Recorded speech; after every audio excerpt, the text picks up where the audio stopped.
امرت ہے تیرے بول تو پیغام زندگی، امرت ہے تیرے بول تو پیغام زندگی،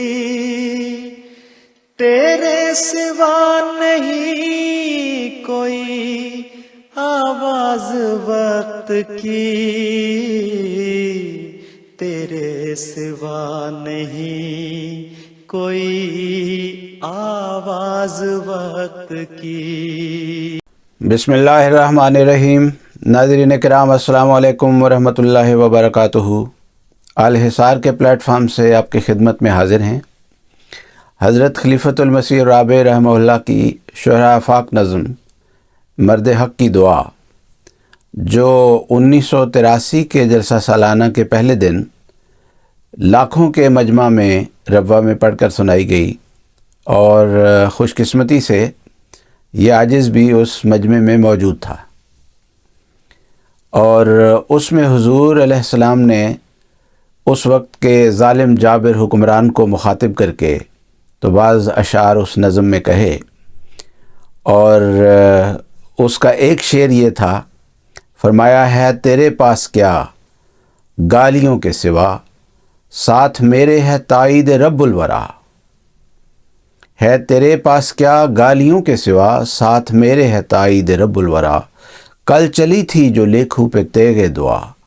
آج بھی اذن ہوگا تو چل جائے گی۔ تو جب وہ تیغ دعا کے چلنے کا وقت آیا، جب وہ ظالم جابر حکمران اپنے ظلموں میں انتہا کو پہنچ گیا اور معصوم احمدیوں کو دکھ دینے اور ان کو اذیت دینے میں اس نے انتہا کر دی، تب خدا کی تقدیر کا وہ وقت آ گیا جس میں تیغ دعا نے چلنا تھا۔ تو حضرت خلیفۃ المسیح الرابع رحمہ اللہ نے 10 جون 1988 کو مباہلے کا چیلنج دیا، جو اس وقت کے ائمۃ المکفرین اور مکذبین تھے ان کے لیے، اور خصوصاً اس میں ضیاء الحق کو مخاطب کیا، اور اس کی انتہائی شکل میں ایک موقع پر حضور نے فرمایا کہ اب ضیاء الحق جو ہے وہ خاص مباہلے کے چیلنج کو ظاہری طور پر قبول نہ بھی کرے اور اس کو اپنی کسر شان سمجھے،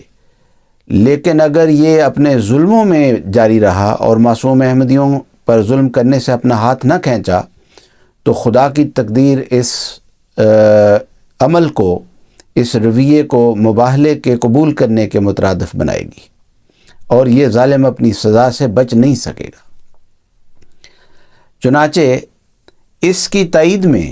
وہ مظلوم احمدی، معصوم احمدی جو پاکستان میں اس ظلم کا شکار ہو رہے تھے، جو ہر طرف سے دکھ دیے جا رہے تھے اور ستائے جا رہے تھے، ادھر تیغ دعا کے چلنے کا مقدر وقت آ گیا، اور ادھر اللہ تعالیٰ کی تقدیر نے احمدیوں کو جا بجا ہر جگہ پر وہ خوشخبریاں دینی شروع کر دیں، اور ان کے دل کو ڈھارس بندھانی شروع کر دی کہ وہ وقت آ گیا ہے، اور بے شمار احمدیوں نے وہ خوابیں دیکھیں کہ یہ اپنے بعد انجام کو اب پہنچنے والا ہے۔ چنانچہ گزشتہ سال جب ہم نے اس پروگرام کو شروع کیا تھا تو بعض خوابیں آپ کی خدمت میں پیش کی تھیں، اور جوں جوں وہ وقت قریب آ گیا، خوابوں میں وسعت بھی آ گئی اور تیزی بھی آ گئی، اور ان کے اندر ایک پریسیجن، جس کو کہتے ہیں کہ معین وقت اور جگہ اور ہر چیز اس کے اندر شامل تھی۔ تو آج ہم ایک خواب آپ کی خدمت میں ایک ہمارے احمدی دوست ہیں ان کی پیش کریں گے، اور ان کی تحریر کو ہی ہم پیش کریں گے، اور اپنی طرف سے اس تحریر میں کوئی اضافہ نہیں کریں گے۔ یہ ہمارے دوست یسیر باجوہ صاحب ہیں، جو اس وقت پاکستان آرمی میں بطور میجر سروس کر رہے تھے، اور بعد میں فل کرنل کے طور پر ریٹائرڈ ہوئے، اور انہوں نے یہ خواب دیکھا۔ وہ لکھتے ہیں، اپنی خواب کو اس طور پر شروع کرتے ہیں، جنرل محمد ضیاء الحق کا انجام۔ انورٹڈ کامز میں لکھتے ہیں کی ہویا ہے، پھر انورٹڈ کامز میں لکھتے ہیں زیادہ جہاز ڈگ پہ آئے۔ پھر لکھتے ہیں فروری 1988 فورٹ بیننگ جارجیا. کہتے ہیں میں U S army infantry school fort banning Georgia میں infantry officers advance course IOAC 188 کر رہا تھا کہ فروری کی ایک رات مجھے ایک بہت ہی غیر معمولی روحانی تجربہ ہوا. میں نے دیکھا کہ میں ایک ریتلی زمین کے علاقے میں جس پر چھوٹی کامت کے درخت اور جھاڑیاں ہیں کھڑا ہوں، اور میری اہلیہ آسیہ میرے ساتھ کھڑی ہیں. دوپہر کا وقت ہے لیکن سورج چمک نہیں رہا ہے اور ایسا لگتا ہے کہ ہلکے بادل کی چادر ہے. میں نے دیکھا کہ ایک نوجوان سفید کرتا شلوار پہنے ہوئے ہے جسے عام طور پر پنجابی پہنتے ہیں. وہ کپاس کی کھیت کے کونے پر کھڑا ہے. پودے درمیانے قد کے ہیں اور کپاس کی کلیاں ابھی کھلی نہیں ہیں، اور میں دور سے ایک بہت بڑے ہجوم کی سرسراہٹ کی آواز سنتا ہوں جو اس طرف بھاگتا دکھائی دے رہا ہے جہاں ہم کھڑے ہیں. اس وقت میں نے اس آدمی سے پوچھا کی ہویا ہے؟ وہ جواب دیتا ہے کہ زیادہ جہاز ڈگ پہ آئے. بعد میں 17 اگست 1988 کے واقعات نے میرے خواب کو سچ ثابت کر دیا. جگہ، وقت، موسم، کب اور کہاں ضیاء کے جہاز کا حادثہ ہوا، اس سلسلہ میں مندرجہ ذیل امور نوٹ کرنے کے قابل ہیں. یہ انہوں نے لکھا ہے. کہتے ہیں ریتلا چھوٹے پودوں اور جھاڑیوں والا علاقہ دریا کے کنارے کو ظاہر کرتا تھا. کپاس کی فصل جس کی کلیاں بند تو چکی تھیں لیکن کھلی نہیں تھیں. جزوی طور پر ابر آلود آسمان، کھیت کے کونے پر کھڑے شخص کا موسم گرما کے لباس میں ملبوس ہونا اگست کے مہینہ کو ظاہر کرتا تھا. میری بیوی آسیہ کا میرے پہلو میں کھڑے ہونا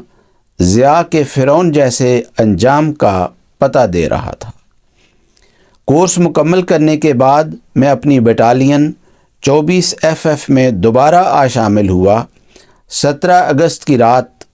7:45 پر جبکہ افسران اپنا وقت کارڈ اور اسکریبل کھیلنے میں گزار رہے تھے، ہمارے میس کا فون بجا اور کلرک نائک عالم خان جو کہ BBC ریڈیو سن رہا تھا، اس نے ایڈجوٹنٹ کیپٹن ظفر اقبال جو بعد میں بریگیڈیئر بن گئے تھے کو بتایا کہ ضیاء کا طیارہ کریش کر گیا ہے اور ضیاء ہوائی حادثہ میں ہلاک ہو گیا ہے. بعد ازاں جب میں نے حادثے کی جگہ کی تصاویر دیکھیں تو میں یہ دیکھ کر حیران رہ گیا کہ خواب میں جس جگہ میں نے خود کو کھڑے دیکھا تھا وہ معین طور پر وہی متاثرہ جگہ تھی جہاں ضیاء کا جہاز اپنی چونچ کے ساتھ پوری رفتار سے زمین کے ساتھ ٹکرایا تھا. نیچے اس تصویر میں ملبہ اسی جگہ پر پڑا ہوا نظر آ رہا ہے. وہ ساتھ انہوں نے تصویر جو ہے وہ بھی لگائی ہے اپنے اس مضمون کے ساتھ. تو یہ جو واقعہ ہوا ہے اس پر آج کل یہ جو مختلف چینلز پر بیٹھ کے حضرت مسیح موعود علیہ الصلوۃ والسلام کی کردار کشی کرنے پر لگے ہوئے ہیں اور جو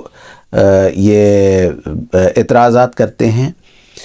اس واقعہ کو سامنے رکھیں، اس خواب کو سامنے رکھیں. اور اب حضرت مسیح موعود علیہ الصلوۃ والسلام کی یہ تحریر میں پڑھ کے آپ کو سناتا ہوں.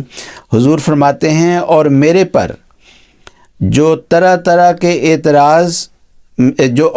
پر جو میری قوم طرح طرح کے اعتراض پیش کرتی ہے، مجھے ان کے اعتراضوں کی کچھ بھی پرواہ نہیں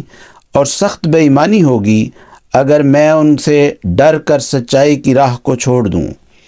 اور خود ان کو سوچنا چاہیے کہ ایک شخص کو خدا نے اپنی طرف سے بصیرت عنایت فرمائی ہے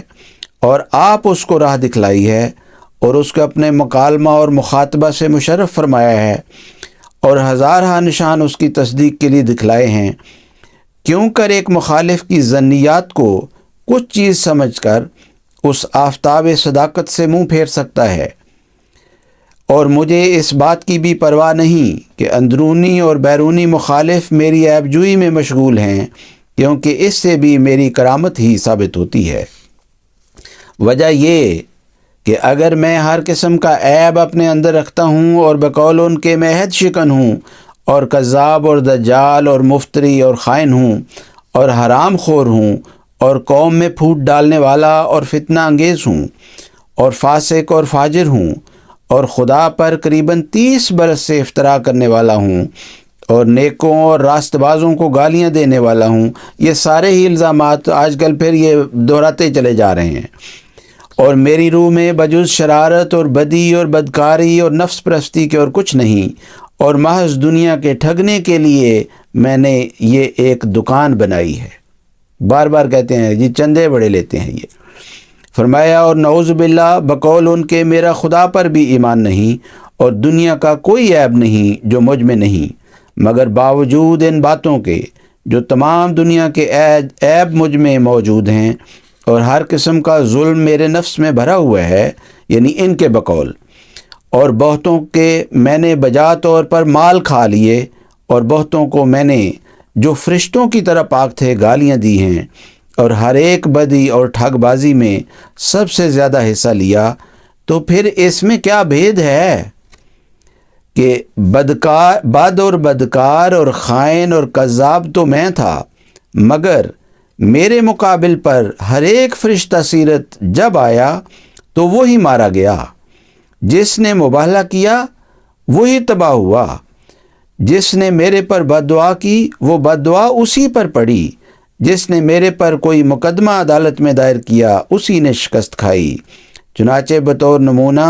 اسی کتاب میں، یعنی حقیقت الوحی میں حضور کا یہ اقتباس میں نے لیا، وہاں فرماتے ہیں چنانچہ بطور نمونہ اسی کتاب میں ان باتوں کا ثبوت مشاہدہ کرو گے۔ چاہیے تو یہ تھا کہ ایسے مقابلہ کے وقت میں ہی ہلاک ہوتا، میرے پر ہی بجلی پڑتی، بلکہ کسی کے مقابل پر کھڑا ہونے کی بھی ضرورت نہ تھی، کیونکہ مجرم کا خدا خود خدا دشمن ہے۔ پس برائے خدا سوچو کہ یہ الٹا اثر کیوں ظاہر ہوا،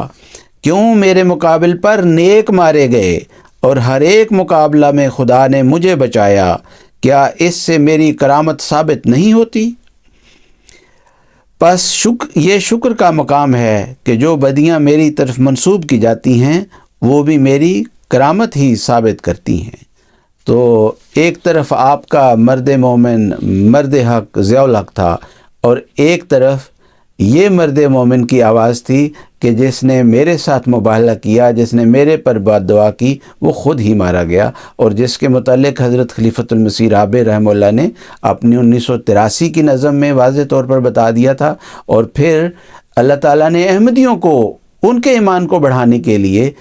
فردن بھی احمدیوں کو بتا دیا کہ یہ وقت آ گیا ہے تیغ دعا کے چلنے کا، اور اب اس بدبخت کا انجام جو ہے وہ بد ہونے والا ہے۔ جزاکم اللہ تعالی واحسن الجزا۔ السلام علیکم ورحمۃ اللہ وبرکاتہ۔